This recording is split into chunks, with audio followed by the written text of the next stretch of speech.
هنتكلم عن الهيموجلوبين which is a red pigment present on RBCs.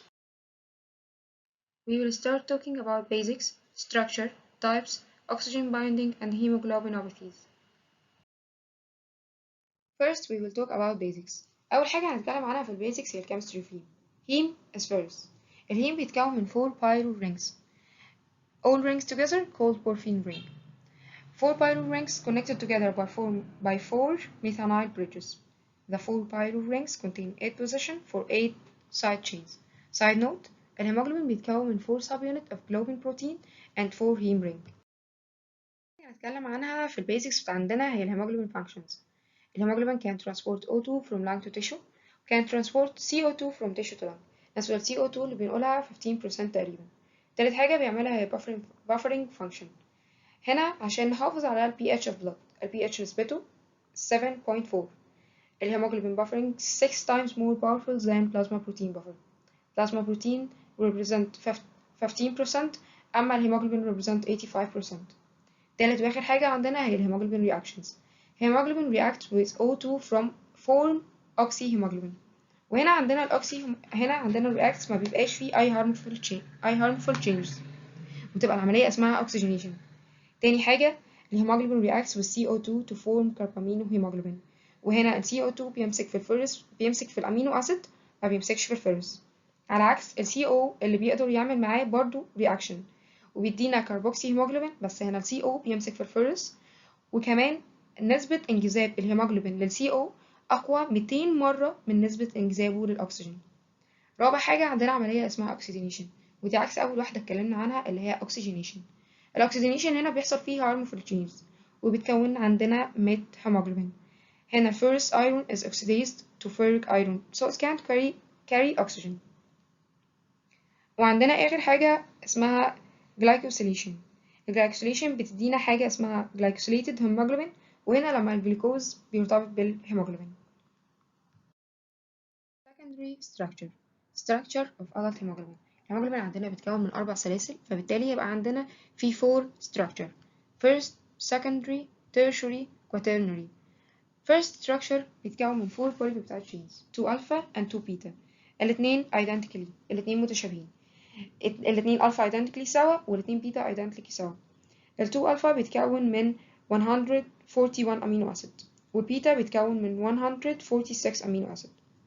secondary structure: alpha is folded 7 helices and each beta is folded 8 helices. احنا دلوقتي شايفين انه في نقص في عدد الهيليسيسز بسبب ان الامينو اسيدز بتاع الالفا اقل من الامينو اسيدز بتاع البيتا. التيرشري structure هنا بيتكون عندنا الجلوبيولار بروتين، والجلوبيولار بروتين بيجيت كونتاكت with water، فبالتالي الاوتسايد لازم يبقى نحط فيه الهيدروفيليك والانسايد نحط فيه الهيدروفوبيك.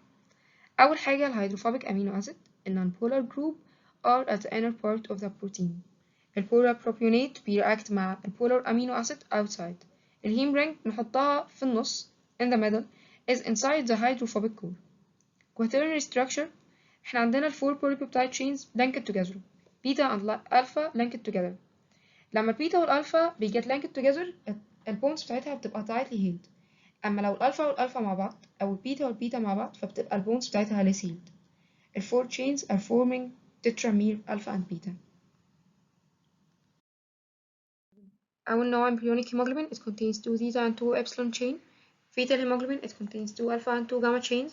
adult hemoglobin دول نوعين هي hemoglobin A1 hemoglobin A2. hemoglobin A1 forms 98% of total adult hemoglobin 2 alpha and 2 beta. hemoglobin A2 it forms 2% of total adult hemoglobin 2 alpha and 2 delta chains. hemoglobin A1C ده عبارة عن جزء من الهيموجلوبين بيجت bind with blood glucose forming glycated hemoglobin. It's an important test of follow-up for cases of diabetes.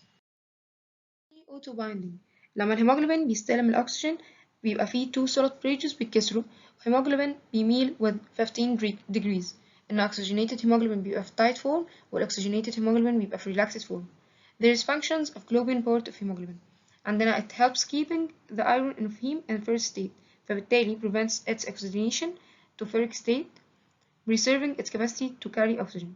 تاني حاجة it makes heme soluble. تالت حاجة الجلوبين بيميك الهيموجلوبين enlarges فبالتالي بيمنع هروبه من ال RBCs. رابع حاجة it plays an important role in buffering action. factors affecting oxygen binding to hemoglobin. أول حاجة عندنا الهيدروجين. الهيدروجين بيتشينج الهيموجلوبين to tight form and allows release of oxygen to tissue. الهيموجلوبين لما بيمسك في الأكسجين بيتحول لللاكسس فورم، لما بيجي يوزع الأكسجين للتشو بيتحول للتايت فورم.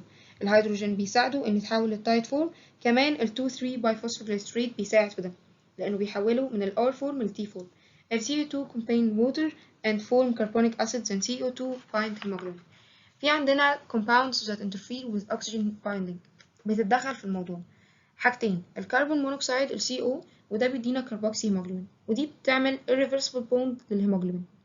تاني حاجة الاكسيديزنج agents وده زي ال H2O2 بيدينا مات هيموجلوبين وده بيحول الايرون من الفيرس للفيريك. finally hemoglobinopathies.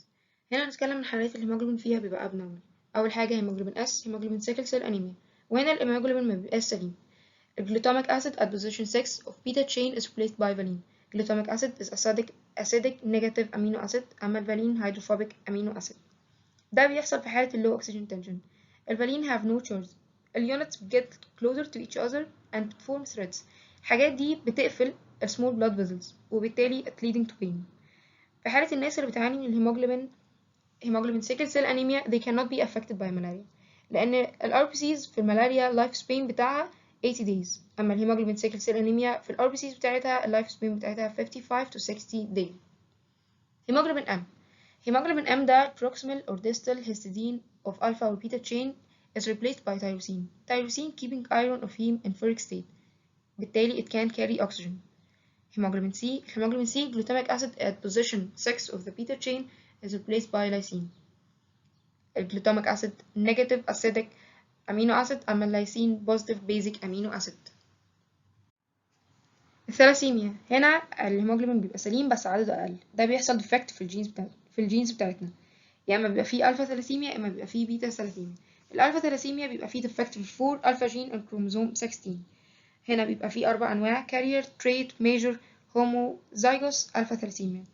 الكارير لما بنلص 1 جين بيبقى مفيش حاجة ظاهرة علينا.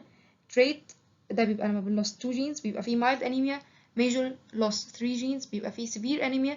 homozygous لما بنلص 4 جينز وده بيبقى فيه intrauterine fetal death. البيتا ثلاسيميا ده بيبقى فيه 2 بيتا جينز على الكروموزوم 11.